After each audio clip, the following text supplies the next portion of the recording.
الحمد لله نحمده ونستعينه ونستغفره ونؤمن به ونتوكل عليه ونعوذ بالله من شرور أنفسنا ومن سيئات أعمالنا من يهده الله فلا مضل له ومن يضلل فلا هادي له ونشهد أن لا إله إلا الله وحده لا شريك له ونشهد أن سيدنا وسندنا ونبينا ومولانا محمدا عبده ورسوله صلى الله تعالى عليه وعلى آله وأصحابه أجمعين أما بعد فأعوذ بالله من الشيطان الرجيم بسم الله الرحمن الرحيم سبحان الذي أسرى بعبده ليلا من المسجد الحرام إلى المسجد الأقصى الذي باركنا حوله لنريه من آياتنا إنه هو السميع البصير وقال رسول الله صلى الله عليه وسلم المؤمن كجسد واحد إن اشتكى عينه اشتكى كله وإن اشتكى رأسه اشتكى كله صدق الله وصدق رسوله النبي الكريم ونحن على ذلك لمن الشاهدين والشاكرين والحمد لله رب العالمين. درود شریف پڑھ لیں. اللهم صل على محمد وعلى آل محمد كما صليت على إبراهيم وعلى آل إبراهيم إنك حميد مجيد.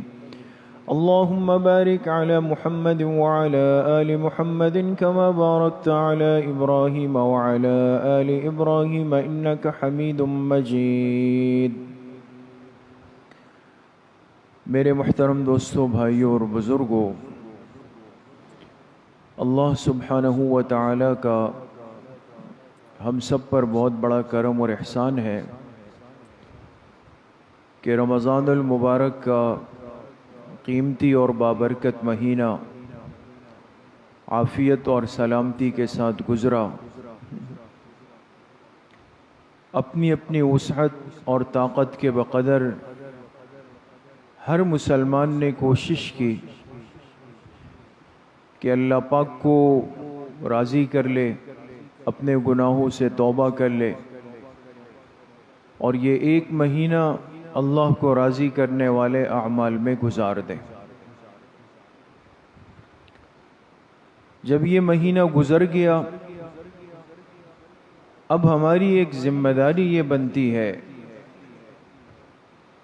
کہ ہر ساتھی اس بات کا اہتمام کریں کہ ایک تو اللہ پاک سے یہ مانگے کہ جن اعمال اور عبادات کا موقع اللہ پاک نے اس پورے مہینے میں دیا، اللہ پاک ان تمام اعمال کو اپنی بارگاہ میں قبول فرما لے. یہ ہمارے بزرگوں کا، صالحین کا، اہل اللہ کا معمول لکھا ہے کہ رمضان المبارک کے بعد مستقل اللہ سے مانگتے تھے کہ اے اللہ، جب آپ نے یہ مہینہ نصیب کر دیا اور گزر گیا، اب اس مہینے کو اور اس کے اعمال کو ہماری طرف سے قبول بھی فرما لیں. تو ایک ذمہ داری تو ہماری یہ بنتی ہے. دوسری ذمہ داری جو بڑی اہم ہے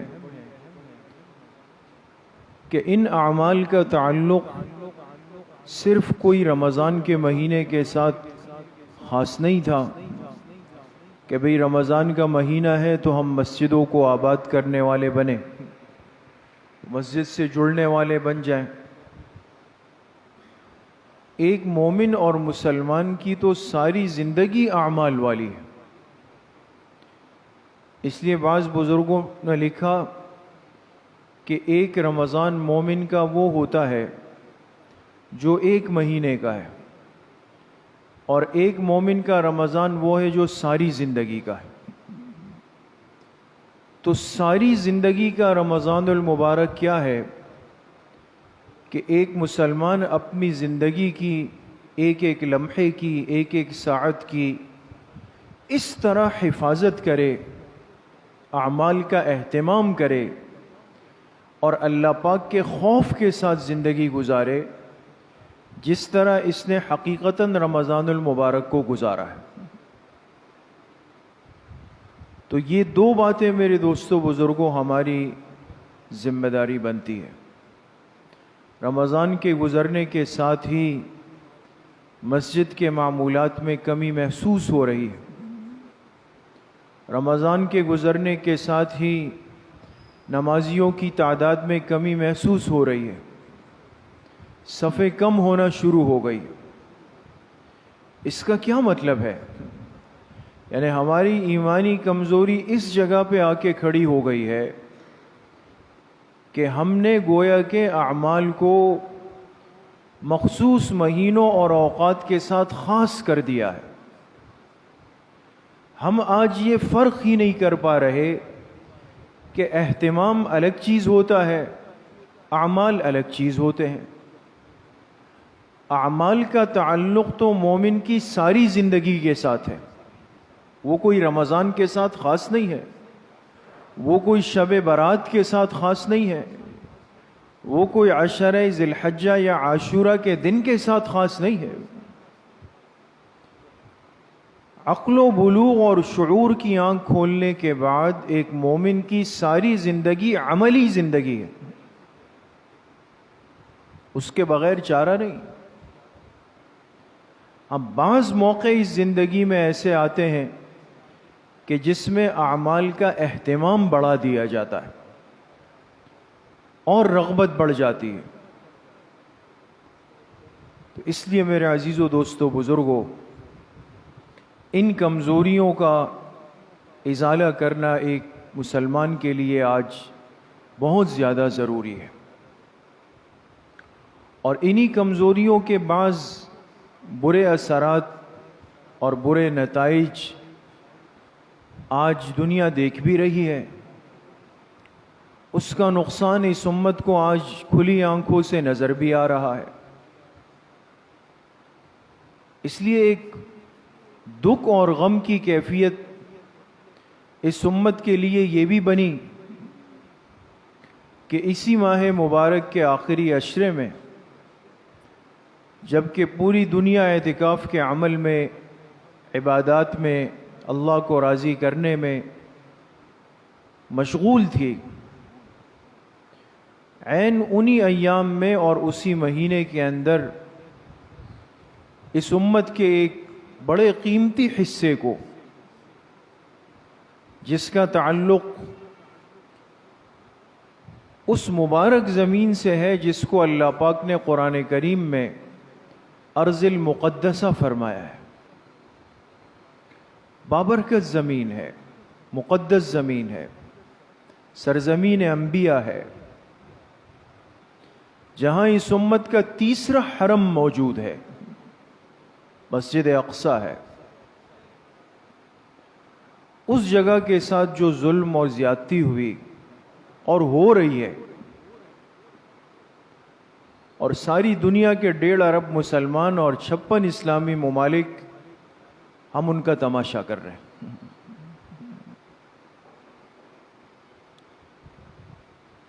ایک مسلمان کو اس بات کا بھی علم شاید ہی ہو کہ ہمارا اس زمین سے، اس جگہ سے، اس مسجد سے تعلق اور رشتہ کیا ہے۔ آیا کوئی ضروری تعلق بھی ہے یا نہیں ہے؟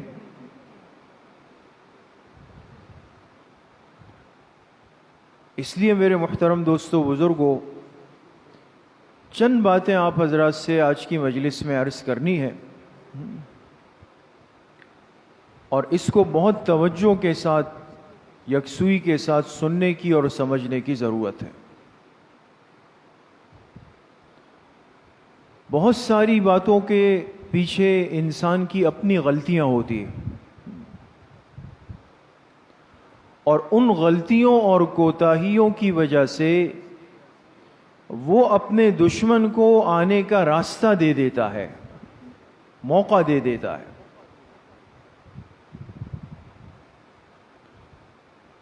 حضور علیہ السلام کی من جملہ جتنی صفات ہے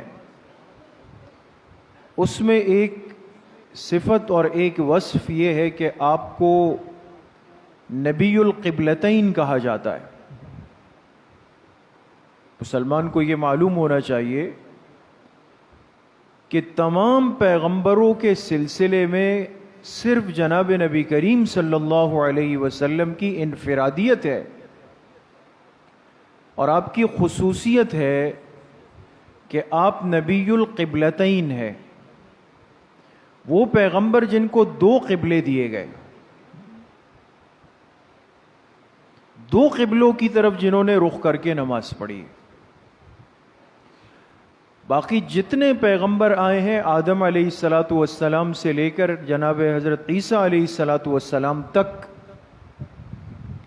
تمام پیغمبروں کا قبلہ ایک ہے، ایک قبلہ ہے جس کی طرف رخ کر کے انہوں نے نماز پڑھی ہے یا جو عبادت ان کو دی گئی وہ انہوں نے کی ہے، وہ ایک قبلہ ہے، وہ بیت اللہ شریف ہے۔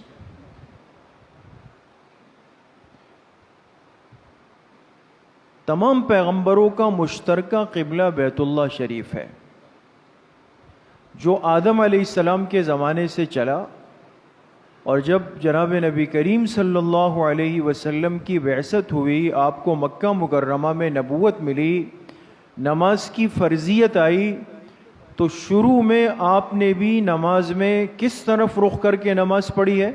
بیت اللہ شریف کی طرف پڑھی۔ اس فرق کو بھی آج سمجھیں۔ کوئی اگر آپ پہ اعتراض کر دے کہ آپ بیت المقدس کو، مسجد اقصیٰ کو قبلہ اول کہتے ہیں، قبلہ اول کا مطلب تو یہ کہ پہلے وہ قبلہ تھا، جبکہ حضور علیہ السلام کا پہلا قبلہ تو کون سا ہے؟ تو بیت اللہ شریف ہے۔ بعض چیزوں میں تعبیرات کو سمجھنا پڑتا ہے۔ اس امت کا ابتدائی قبلہ بھی بیت اللہ ہے، تمام انبیاء علیہم السلام کی طرح شروع میں اسی کی طرف رخ کر کے نماز پڑھی گئی ہے۔ پوری مکی زندگی میں نماز بیت اللہ شریف کی طرف پڑھی گئی، لیکن جب آپ علیہ السلام کو ہجرت کا حکم ہوا، ہجرت فرما کے آپ تشریف لے آئے، تو ہجرت کے بعد سن 2 ہجری میں حکم آیا کہ بیت المقدس کو قبلہ بنا دیا جائے۔ تو بیت المقدس قبلہ تو بنا، لیکن بیت اللہ کے بعد بنا، پہلے سے نہیں تھا۔ قبلہ اول کہنے کی وجہ کیا ہے؟ قبلہ اول اس امت کا اس طور پہ ہے کہ یہ صرف اس امت کو قبلہ دیا گیا، اس کے علاوہ کسی کو نہیں دیا گیا۔ سمجھ میں آ گئی؟ آج کل چونکہ فتنے زیادہ ہیں، ہماری صفوں میں ایسے بدباطن ملحد قسم کے لوگ اٹھائے گئے کہ جو باوجود اپنے اوپر مسلمان اور اسلام کا لیبل ہونے کے، کلمہ آخری پیغمبر کا اور مقدمہ یہود کا لڑتے ہیں۔ ان کے پیٹ میں یہود سے زیادہ درد ہے کہ نہیں، یہ حق ان کا ہے، ان کو دیا جائے۔ ایسے لوگ بھی ہیں، شاید آپ کا پالا نہیں پڑا ہو، لیکن ایسا طبقہ بھی آج وجود میں آیا ہے کہ جو باوجود اسلام کے دعوے دار ہونے کے یہ کہتے ہیں کہ بیت المقدس یہود کا حق ہے۔ اس لیے میرے عزیز و دوستو بزرگوں، یہ باتیں ایک مسلمان کے علم میں ہونی چاہیے۔ اس جگہ سے ہمارا ایک ایمانی رشتہ ہے، ایک قلبی رشتہ ہے۔ اس لیے آپ صرف اس سے اندازہ لگائیں کہ جب حضور علیہ السلام کو معراج کروائی گئی تو بیت اللہ شریف سے براق پہ بٹھا کر آپ کو سفر کروا کے کہاں لے جایا گیا؟ بیت المقدس لایا گیا نا۔ مسجد اقصیٰ لایا گیا، وہاں اول سے لے کر آخر تک تمام انبیاء علیہم الصلاۃ والسلام جمع کیے گئے، تمام انبیاء آپ کے انتظار میں بٹھائے گئے، آپ آئے اور آپ نے ان تمام انبیاء کی امامت کروائی، تو یہ امامت تو بیت اللہ شریف میں بھی ہو سکتی تھی۔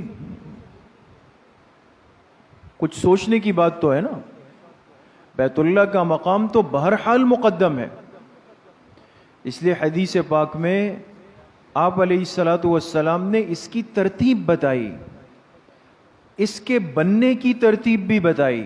حضرت ابو ذر غفاری رضی اللہ عنہ آئے، آپ علیہ السلام سے پوچھا، اے اللہ کے رسول صلی اللہ علیہ وسلم، اس زمین پر سب سے پہلی مسجد کون سی بنی؟ آپ نے فرمایا مسجد حرام۔ فرمایا اس کے بعد؟ آپ نے فرمایا مسجد اقصیٰ، یعنی دوسرے نمبر کی مسجد اس کائنات میں بننے والی وہ کون سی ہے؟ مسجد اقصیٰ ہے، جس پہ اس وقت جنگ ہو رہی ہے۔ پھر حضرت ابو ذر رضی اللہ عنہ نے پوچھا کہ ان دونوں کے مابین فاصلہ کتنا ہے، کتنے وقفے سے یہ دو مسجدیں بنی ہیں؟ آپ علیہ السلام نے فرمایا 40 سنتن، بیت اللہ اور مسجد اقصیٰ کے درمیانی وقفہ 40 سال کا ہے، 40 سال کا، یعنی پہلے مسجد حرام بنی اور اس کے 40 سال بعد کون سی مسجد بنی؟ مسجد اقصیٰ بنی۔ اس حدیث سے ایک بہت بڑا شبہ اور اشکال حل ہوتا ہے جو آج یہود کرتے ہیں۔ یہود کا دعویٰ یہ ہے کہ مسجد اقصیٰ ہماری ہے، اس پر ہمارا حق ہے۔ کیوں؟ وہ کہتے ہیں اس کو بنانے والے حضرت داؤد علیہ السلام ہیں، حضرت داؤد علیہ السلام نے بنائی اور وہ ہمارے پیغمبر ہے۔ تو جب مسجد بنانے والے داؤد علیہ السلام ہمارے پیغمبر ہے تو حق ہمارا ہے۔ اب ہم کیا جواب دیں؟ یہ بخاری شریف کی روایت میں نے آپ کو جس کا ترجمہ سنایا ہے، یہ بخاری شریف کی روایت ہے۔ آدم علیہ السلام اور داؤد علیہ السلام کے مابین 40 سال کا فاصلہ نہیں ہے دوستو، 1100 سال کے قریب کا فاصلہ ہے۔ 1100 سال کے بعد داؤد علیہ السلام آئے ہیں دنیا میں، آدم علیہ السلام ان سے 1100 سال پہلے گزرے ہیں، اور آپ علیہ السلام نے دونوں مسجدوں کے مابین تعمیر کا فاصلہ کتنا بتایا؟ تو یہ 40 سال کے بعد تعمیر کرنے والا کون ہے یہ تو معلوم کریں۔ داؤد علیہ السلام تو 1000 سال بعد بنا رہے ہیں۔ اس لیے میرے عزیزو دوستو بزرگوں، ایک تعمیر ہے، ایک تجدید ہے۔ یہ مسجد پہلی دفعہ بنی 2005 میں، اب آئندہ اللہ کے حکم سے اگر بنے گی، توسیع ہوگی، ہم کہیں گے بھئی مسجد میں تجدید ہو رہی ہے، توسیع ہو رہی ہے۔ لیکن جب بھی سوال ہوگا کہ اس مسجد کی تعمیر کا سن کیا ہے، تو آپ کیا کہیں گے؟ 2005 ہے۔ تو مسجد اقصیٰ کی تعمیر کب ہوئی؟ بیت اللہ شریف سے 40 سال کے بعد۔ لہذا تمام محدثین نے اس حدیث کے ضمن میں بخاری شریف میں لکھا کہ جس طرح مسجد حرام کو بنانے والے آدم علیہ الصلاۃ والسلام ہیں، اسی طرح مسجد اقصیٰ کی تعمیر کرنے والے بھی حضرت آدم علیہ الصلاۃ والسلام۔ داؤد علیہ السلام تو 1040 سال کے بعد جب بنی اسرائیل کا سلسلہ شروع ہوا تو تب جا کے اس کی تجدید کی ہے۔ عمارت پرانی ہو گئی، انسان اس کو نیا کرتا ہے، اس میں توسیع کرتا ہے۔ انہوں نے شروع کی، پھر ان کا انتقال ہوا، پھر ان کے بیٹے حضرت سلیمان علیہ الصلاۃ والسلام نے، چونکہ ان کو تسخیر دی گئی جنات کی، جنات کے ذریعے انہوں نے پھر اس کو خوب عالی شان بنا دیا۔ ایک تاریخ ہے دوستو، اس تاریخ کے تسلسل کو آج جاننا ضروری ہے۔ یہود کے پاس یہ مسجد کب آئی ہے، کیسے آئی ہے، کون سبب اور ذریعہ بنا ہے ان چیزوں کا؟ یہ اتنی سادہ باتیں اور اتنی سہل باتیں نہیں ہیں۔ نہ 15-20 منٹ میں حل ہونے والا مسئلہ ہے. عرض کرنے کا مقصد اور پہلی بات یہ ہے کہ یہ مسلمانوں کا قبلہ ہے، باقی کسی امت کا قبلہ نہیں ہے. اسی لیے ہمارے پیغمبر کا ایک لقب نبی القبلتین بھی ہے. 16-17 مہینے آپ علیہ السلام نے اس رخ کر چہرہ کر کے نماز پڑھی. معراج کی رات آپ کو اسی جگہ لایا گیا، اور جس دیوار کے ساتھ آپ کے براق کو باندھا گیا، دیوار براق اس کو کہتے تھے. تاریخ کی کتابوں میں آج تک وہ لفظ ہے. لیکن جب 1948 میں یہودی قابض آئے، اسرائیل قابض آیا اس جگہ پہ، انہوں نے اسی دیوار کو دیوار گریا کہا، جو آج مشہور ہے، جس کو دیوار گریا کہتے ہیں. گریا سنا ہے دوستوں؟ گریا کے معنی اردو میں آتے رونے کے. یہ ہر سال مخصوص دن اس دیوار کے پاس جمع ہو کر روتے ہیں یہودی ساری دنیا سے، اس دیوار گریا کے پاس، اور دعا کرتے ہیں کہ جس مسیح نے آنا ہے اور جس کے آنے کے بعد پوری دنیا پر یہودیت کا غلبہ ہو جائے گا، وہ جلدی آ جائے. یہود کا مسیح کون ہے؟ دجال ہے. یہ دجال ہے. یہ امت بھی ایک مسیح کی منتظر ہے، عیسائیت بھی ایک مسیح کی منتظر ہے، اور یہود بھی مسیح کے منتظر ہے. تینوں کے لیے لفظ مسیح استعمال ہو رہا ہے. لیکن فرق یہ ہے کہ یہود جس کو مسیح کہتے ہیں وہ دجال ہے، جو اس امت پر آنے والا قیامت سے پہلے سب سے بڑا فتنہ ہے. اور آپ علیہ السلام نے جس سے پناہ مانگی ہے اور جس کی نشانیاں بتائی ہے، جس کی علامات بتائی ہے، دجالی فتنوں کی پیشن گوئیاں فرمائی ہے. آج اگر اس سارے منظر کو آپ کھولنا شروع کریں گے نا دوستو، یہ صورتحال بن رہی ہے، آپ اس کو کھولیں تو کوئی چیز مبہم نہیں رہے گی. لیکن افسوس کہ ہمیں دوسرے کاموں میں لگا دیا گیا. ہمیں اس کی کوئی پرواہ نہیں ہے کہ یہ مسجد اقصیٰ کیا ہے، بیت المقدس کیا ہے، کیوں ضروری ہے اس سے رشتہ رکھنا، کیوں اس کی آزادی ضروری ہے. بس ایک رسمی طور طریقہ، جی آپ قرارداد مذمت پیش کر دیں، آپ احتجاجی قرارداد پیش کر دیں، آپ OIC کا اجلاس بلا کے اس میں انگریزی میں بیان کر دیں اور اس میں اپنے جذبات کا اظہار کر کے پھر اپنی قوم سے کہیں کہ جی ہم نے اقصیٰ کا مقدمہ ہم نے لڑا ہے. یعنی آئندہ حکمرانی کے حقدار بھی ہم ہیں. اتنا تماشا اس امت کے ساتھ ہوا ہے کہ جس کی حد نہیں ہے دوست.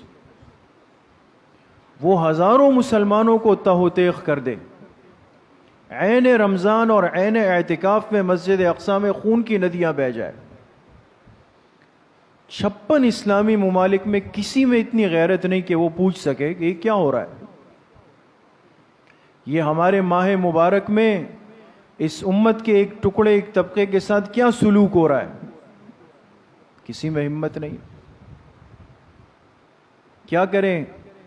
بس یہ ایک دن منا لیں گے، قراردادیں پیش کر دیں گے، مذمتیں کر دیں گے، وہ آپ کی مرمت کرے، آپ مذمت کریں.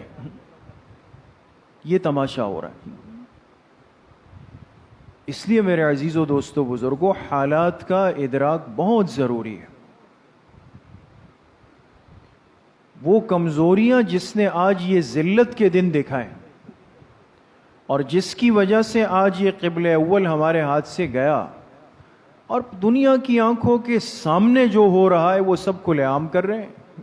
کوئی ڈکا چھپا نہیں، کوئی خوف کے ساتھ نہیں، دھڑلے کے ساتھ. ہماری مائیں بہنیں بچے، ان کے ساتھ جو بدسلوکی ہوئی پوری میڈیا پر دکھائی دنیا کو کہ دیکھ لو اگر کسی میں ہمت ہے کچھ کر لو. یہ دن کیوں آتا ہے؟ کچھ کمزوریاں ہیں جو اس امت نے اپنے اندر پیدا کی. سب سے پہلی چیز وہ عمل جس میں اللہ نے اس دین کی عزت رکھی، جہاد کا عمل، اس کو دلوں سے نکال دیا گیا. اذا ترکتم الجہاد لسلط اللہ علیکم الذلہ، یہ حدیث پاک میں فرمایا۔ پاک پیغمبر کی حدیث کو آپ کیسے چھپائیں گے؟ جب تم اس جہاد کے عمل کو چھوڑ دو گے اللہ تم پر ذلت مسلط کر دیں گے۔ ایسا ماحول دنیا میں بنایا گیا۔ کوئی ایک دن کی، ہمارے تو جذبات کی عمر ایک دن ہوتی ہے نا، آج ایک دن کے ہمارے جذبات ہوں گے عصر تک ختم۔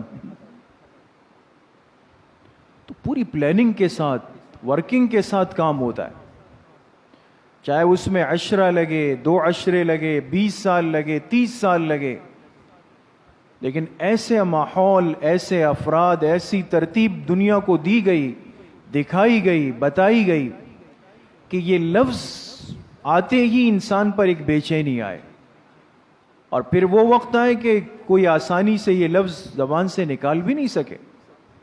آج لے سکتا ہے کوئی اتنی آسانی سے یہ لفظ کہ جہاد بھی اس دین کا ایک عمل ہے؟ میں کہہ رہا ہوں تو مجھے بھی ایک خوف ہے کہ پتہ نہیں کیا ہو جائے گا۔ وہ چیز ہٹا دی گئی، خود بھرپور تیاری کی۔ آج ہمارے ان مسلمانوں کے ہاتھ میں غلیل ہے اور ان کے سامنے ٹینک اور توپیں اور راکٹ لانچر ہے، اور ہم ان کی تصویر دکھاتے ہیں اور خوش ہوتے ہیں کہ واہ واہ واہ واہ، اس بچے نے کیا غیرت دکھا دی، اس نے غلیل چلا دیے۔ یہ بھی باطل کا ایک طرز عمل ہے کہ اس غلیل پر اکتفا کر کے بیٹھ جاؤ۔ تو سب سے پہلے اس تصور کو ختم کیا گیا، یہ چیز ہی نہیں رہے۔ پھر اس کے بعد تقسیم کا عمل ہوا، عرب کو، عجم کو، قومیت، صوبائیت، لسانیت، ان بنیادوں پر بانٹا گیا۔ یہ پورا ایک خطہ ارض شام، حدیث کی کتابوں میں، تفسیروں میں، تاریخ میں جہاں ہم پڑھتے ہیں، جو صاحب مطالعہ ساتھی ہے وہ دیکھیں، آپ کو اس کا تذکرہ ملک شام کے نام سے ملے گا۔ یہ فرق نہیں تھا کہ جی یہ اردن ہے اور یہ بحرین ہے اور یہ قطر ہے اور یہ متحدہ عرب امارات ہے، یہ نہیں تھا۔ ایک نظام، ایک خلیفہ، ایک طاقت، ان عربوں کو بانٹ دیا گیا، تقسیم کر دیا گیا، اور تقسیم کرنے کے بعد ان کو عیش و عشرت پہ لگا دیا گیا۔ انہوں نے خوب عیش و عشرت کی۔ جو تلوار کافر کی گردن پہ چلانے کے لیے تھی، ان تلواروں کا رقص ان کو سکھایا گیا۔ آپ دیکھتے ہوں گے عربوں کے ہاں مشہور رقص ہے کہ تلواریں لے کر رقص کرتے ہیں۔ یہ رقص کے لیے نہیں تھا، یہ تو آلہ جہاد تھا جو کافر کی گردن ناپنے کے لیے تھا۔ تقسیم کر دیا گیا۔ اور تیسری سب سے بڑی وجہ جس کے قصوروار ہمارے یہی فلسطینی بھائی ہیں کہ انہوں نے اپنی زمینیں یہودیوں کو بیچنا شروع کی۔ یہ کمزوری آج ہمارے اندر بھی ہے، امت کے اندر بھی۔ اگر مجھے میرے گھر کا ریٹ کوئی 5-10 لاکھ روپے اوپر دے، 10 لاکھ روپے اوپر دے، تو میرا ایمان اس جگہ پہ کھڑا ہے کہ آنے والا کون ہے، کس فرقے کا ہے، کافر ہے، اس کا بیک گراؤنڈ کیا ہے، یہ کیا ہے، مجھے تو 10 لاکھ روپے چاہیے بھائی۔ اس غلط آدمی کو راستہ میں نے دیا، جب میں گیا میرا پڑوسی پریشان، اس نے دیا، اس نے کے بعد اس کے برابر والے نے دیا، پھر مال کی ایک جنگ شروع ہو جاتی ہے۔ چلو بھائی یہ تو پیسے زیادہ آ رہے ہیں۔ کتنی جگہوں پہ باطل نے اپنا راستہ مال کے ذریعے سے بنایا۔ آج فلسطین کے ساتھ جو یہ سلوک ہو رہا ہے تو دل تو دکھتا ہے، لیکن قصور ہے۔ یہودیوں نے بڑی بڑی رقمیں دے کر ان کی زمینیں خریدی۔ اس وقت عجم کے علماء نے بر صغیر پاک و ہند سے فتویٰ جاری کیا، جو آج بھی موجود ہے کتابوں میں، کہ فلسطینی یہ غلطی نہ کرے، اپنی زمینیں نہ بیچے، ورنہ مستقبل میں بہت بڑا نقصان ہوگا۔ کوئی حیثیت اس کو نہیں دی گئی۔ نتیجہ کیا ہوا کہ وہ زمینیں بیچتے گئے اور یہودی آتے گئے، اور ہم مال کے پیچھے جو ہے اپنی زمینیں ان کو دیتے گئے۔ آج وہ غالب، ہم مغلوب۔ باطل کو تو راستہ دینے والے ہم ہوتے ہیں۔ اس لیے میرے عزیزوں، دوستوں، بھائیوں اور بزرگوں، یہ کمزوریاں کوئی ایسا نہیں کہ صرف فلسطین کے مسلمانوں میں، ہمارے اندر بھی پیدا ہو چکی ہے۔ ہم بھی تقسیم کے عمل کا شکار ہیں، ایک دوسرے کو ہم بھی برداشت نہیں کرتے کہ فلاں مسلک کی مسجد ہے، نہیں بھائی یہ نہیں بنے گی یہاں پہ۔ بابری مسجد اور مسجد اقصیٰ کو رونے والے اپنی مسجدوں پہ لڑ رہے ہیں، ہم اپنی مسجدوں کے قضیے تو حل نہیں کر سکے۔ نتیجہ کیا ہے؟ آ کے مسجدیں سیل ہو گئی۔ ابھی رمضان میں آپ کی کراچی میں علاقے کا نام نہیں لینا چاہتا، عین اعتکاف میں ایک ہی مسلک کی مسجد، ایک مسلک کی مسجد ہے، لیکن امام اور کمیٹی کے افراد میں تھوڑے سے مزاج کا فرق تھا، اتنا اعتکاف کی حالت میں لڑے کہ رینجرز نے آ کے مسجد سیل کر دی۔ یہ تو کوئی اسرائیل سے نہیں آیا نا، یہ تو کوئی یہودی عیسائی پیچھے نہیں ہے نا۔ ہم نے اپنی یہ کمزوریاں ان کو دکھائی کہ ہم اس پوزیشن پہ کھڑے ہوئے ہیں، انہوں نے آ کے ہمارا حشر کیا ہے۔ اس لیے میرے محترم دوستوں، بھائیوں اور بزرگوں، سب سے پہلی چیز جو ہمارے بس میں ہے، ان رسمی چیزوں سے نکل کے سب سے پہلے تو اللہ کی طرف رجوع ہو، انابت ہو۔ کس نے ان کے لیے دعائیں کی ہے؟ کس نے راتوں کو اٹھ کر ان کے حق میں مانگا ہے، رویا ہے اللہ پاک سے؟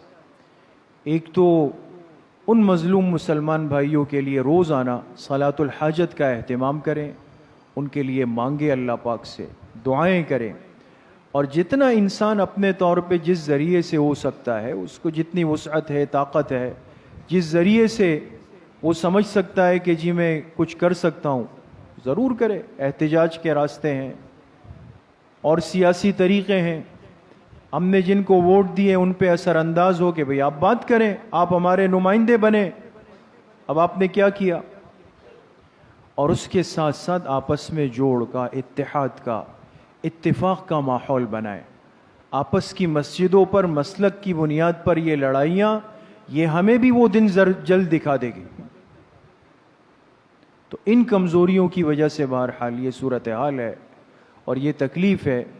تو ہم سب کی اجتماعی ذمہ داری ہے کہ ان مظلوم مسلمانوں کو اپنی دعاؤں میں یاد رکھیں، ان کے لیے صلاۃ الحاجت کا اہتمام کریں۔ اللہ پاک ان کی اس تکلیف کو ختم فرمائیں اور قبل اول کو اللہ پاک آزادی نصیب فرمائیں۔ مجھے آپ سب کو صحیح عمل کی توفیق اللہ پاک نصیب فرمائیں۔ الحمدللہ رب العالمین والصلاة والسلام علی سید الانبیاء والمرسلین سیدنا و مولانا محمد وآلہ واصحابہ اجمعین۔ یا اللہ یا ارحم الراحمین، ہمارے صغیرہ کبیرہ ظاہراً باطناً ہر طرح کے گناہوں کو معاف فرما دے۔ یا اللہ پوری امت کے گناہوں کو معاف فرما دے۔ حضور علیہ الصلاۃ والسلام کی صحیح اور سچی محبت نصیب فرما دے۔ اے اللہ قبل اول بیت المقدس کو آزادی نصیب فرما دے۔ یہودی ظالموں جابروں کو یا اللہ نیست و نابود فرما دے۔ امت مسلمہ کو، امت کے حکمرانوں کو یا اللہ غیرت ایمانی نصیب فرما دے۔ جتنے بیمار گھروں میں، اسپتالوں میں، سب کو شفائے کلی نصیب فرما دے۔ جتنے اموات المؤمنین دنیا سے چلے گئے یا اللہ سب کی مغفرت فرما دے۔ ہم سب کا خاتمہ بالایمان و بالخیر نصیب فرما دے۔ ہماری دعاؤں کو اپنے فضل و کرم سے، فضل و رحمت سے اپنی بارگاہ میں قبول و منظور فرما دے۔ صلی اللہ وسلم علی نبینا محمد وآلہ وصحبہ اجمعین رحمت۔